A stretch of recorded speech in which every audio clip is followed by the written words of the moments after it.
tushadigan narsa bor u. Lekin mana bu yerdan hozir olsangizga 3-4 kvadrat shundoq bekorga ketyapti. Kvadratiga 600, 700, 800 dollardan masalan pul to'langan sheyga. Nima qilishga ashi boshimiz qotib qolgan. Bu застройщик nima aybi yoki proyektorovchik nima bilmadik. Bu yerga detsikl bo'ladi, mana bu xona. Mana shuni bitishini qanaqa bo'lar ekan deb ko'rganman-da.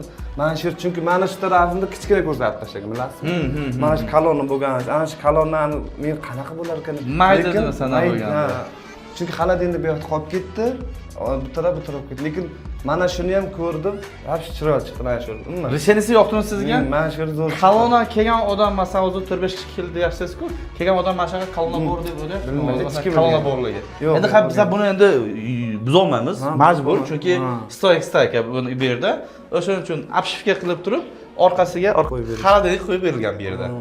Juda chiroyli chiqqan. Rishenisi qanaqa? Sizga yoqdimi o'zi? Menga mana shu turish ham yoqdi, ham рабочий zonasi ham chiroyli chiqdi.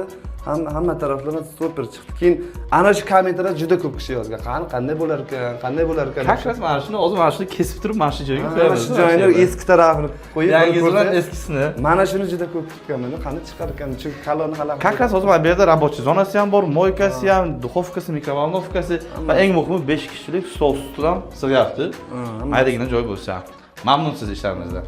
Xudo xolasa, yaxshi xizmatlar bo'lsa, hech qanaqa shikoyatim yo'q, jalobim yo'q, hech qanaqa hammasiga roziman mingdan ming. Rahmat kattakon sizga. Hech kim menga hamma maqtab ketadi, uyimni ko'rgan odam. Rahmat.